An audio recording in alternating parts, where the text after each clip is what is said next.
So yes guys, buhay pa din po si Madali Loan Up for those asking this loan up nga dahil lagi talaga ito ang nire-request ng aking mga viewers. Since ang dami po ata talaga natin nakapag-loan dito, including me ha, kasi talaga namang hindi ako nabiktima ko, hindi talagang nangutang talaga ako dito kasi nakita ko hindi siya pa 7 days to pay. But anyways, before that, si Madali Loan Up po ay nag-i-exist pa din po siya ngayon at downloadable pa din po siya sa V-App Store. Wala pa din po siya sa Google Play Store, which is the last time na finiture ko to, nakapag-loan ako, yun yung last time po na available to download siya sa Google Play Store. And kinabukasan no, nung nag-loan ako doon, nawala siya sa Google Play Store. Well, in this video guys, isi-share ko sa inyo po na nag-i-increase pala itong si Madali Loan Up after settling my loan dito. At isa po sa naging issue ngayon is nangaharas daw itong si Madali Loan Up regarding po sa payment reminder po nila. Kahit wala pa daw pong due is nanghaharas na daw. For me po, basic experience ko, hindi naman. Although prior sa due date ko like parang 3 days to go or 2 days to go, nagpapa-remind na siya. Hindi naman po siya nanghaharas. Magkaiba po kasi yung nanghaharas sa makulit lang. Which is ito pong customer service po ni Madali Loan is makulit po talaga. But ito ay based lang po sa experience ko. Since hindi pa naman po ako nagka-delay dito kasi usually yung mga nahaharas po talaga is yung mga na-delay na yung ayaw talaga magbayad or walang balak magbayad. But anyways guys, no, for those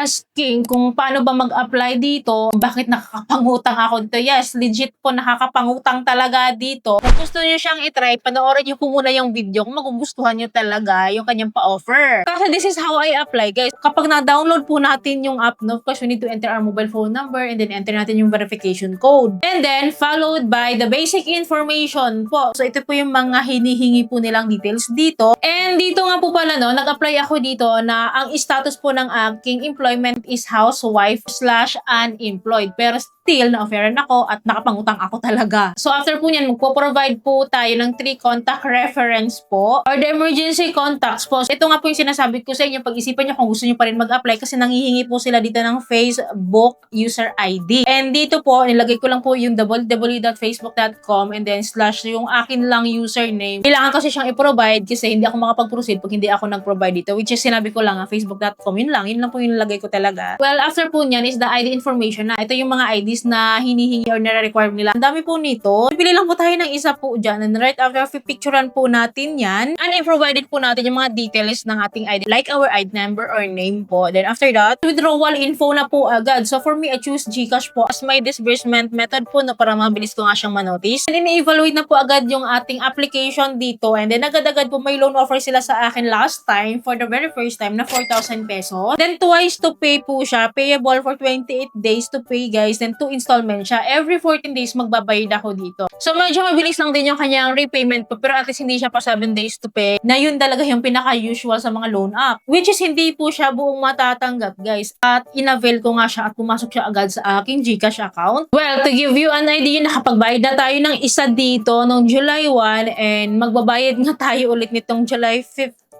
And ito na yung last repayment ko and ipapakita ko sa inyo guys this time. Well, binayaran ko siya through GCash QRPH code and mabilis lang naman yung process. So may instruction naman po dito kung paano magbayad. Sa mga nagtatanong kung paano magbayad dito, may instruction naman. Sundan nyo lang po talaga. Make sure po tama po yung mga details po. Lalong-lalo na kung hindi kayo gumagamit ng QRPH code. So nung nakapagbayad na po ako, nakalagay dito settlement completed na po. So walang ibang details no, kundi kinlik ko itong reloan now. So babalik po siya dito sa dashboard po na still nga po si Madali Loan po talaga nagpapautang siya ng up to 28,000 pesos but doesn't guaranteed to ha, upon evaluation pa ito. Ito lang yung maximum credit limit niya sa mga new user or new borrower niya po. So click lang natin itong apply and then agree lang po natin itong disclosure statement po nila dito and then credit evaluation na po agad-agad ako. Hindi na po ako nag-apply ng katulad nung kauna-unang nag-apply ako na kailangan i-provide ko yung mga ID details or personal info. Wala na pong ganun kasi repeat borrower na po nila ako. So after this one guys, at sabi ko nga sa inyo kanina, di ba, guaranteed po talaga na nag-i increase po itong si Madali Loan kapag nasettle po natin yung ating loan dito. From 4,000 sa first offer ko sa kanya, sa first loan offer ko sa kanya, so ngayon 9,000 pesos na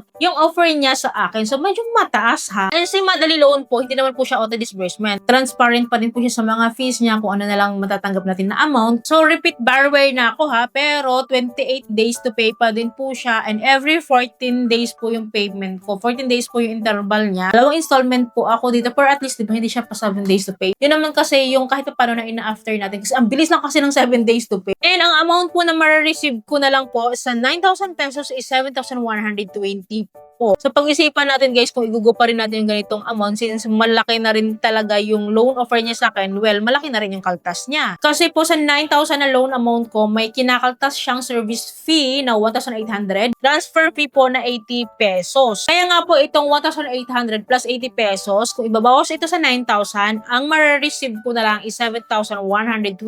So for the computation naman tayo dito, no, sa 28 days to pay po, 20.88% po yung effective interest rates po natin dito. So lumalabas din po na every 14 days or every repayment po natin, kasi 2 installment nga po siya, 10.44% per 14 days to pay po yung effective interest rates po nila. So this is quite good guys than any other loan apps na madami na akong na-feature na pa 7 days to pay or not 7 days to pay pero ang tataas ng interest rates. Even nagpapa 15 days to pay or 1 month to pay sila, no, meron pa doon 34% ang monthly interest rate nila than this Madali Loan app. Kahit pa paano guys, mas lower yung effective interest rate niya compared sa other legit loan apps din na mataas yung interest rates kahit pa sila ipa 1 month to pay. Medyo kahit pa paano lower ito, pero hindi ko sinasabing mababa, talagang mataas po ito, 20% 20% monthly, pero at least hindi naman siya doon nagkakalayo no, kilawanhan tala, kasyalo happy cash na nasa almost 15%. So kahit pa paano medyo close siya, pero mataas din talaga siya. Pero kung ikukumpara mo nga doon sa mga kilala natin, well-known loan apps na almost 50% nga yung iba na pa 7 days to pay lang iba, then yung iba pa 1 month to pay, pero mataas yung interest than this. Pero still guys, hindi ko pa rin siya marerecommend sa inyo. Kung may choice pa naman kayong mangutang sa iba na mas mababa dito, of course, doon pa din kayo sa mababa ang interest rate than this. So madami na po ang mga legit loan apps po na na-feature, pwede po kayong maghanap dyan na talaga namang super lowest interest than this one. So maganda lang po siguro ito kung walang-wala talaga in case of emergency, kung kinapos talaga, so pwede na din. Pwede siyang makonsider, pero hindi ko siya marerecommend. Kasi nga, kahit paano man, may kurot talaga tong interest rate niya, mataas talaga. Pero sa experience ko po, makakautang talaga, di ba ha? Nakakapangutang na agad ako dito. Nagpapautang po talaga sila sa atin. Kala naman, sino dito ang may Madali Loan app ngayon? Nakapag-try kay Madali Loan app. Kumusta po yung offer niyo, yung interest rates po sa inyo? Kumusta po yung customer service niyo? Paki-comment down below naman para aware po yung iba nating viewers. Again, lahat po ng na-share ko sa inyo sa video na ito ay clearly and purely based on my experience only. And wala po akong magagawa if ever na itry nyo pa rin tong loan app na ito. Pero at least nabigyan ko kayo ng heads up, nagkaroon kayo ng ideas, naging aware kayo sa loan app na ito. So don't worry, palagi naman po ako mag-update. Kaya dapat po nakasubscribe po kayo and click nyo yung bell button para lahat po ng videos ko is updated and notified po kayo. So yun lamang po. Thank you for watching. Bye!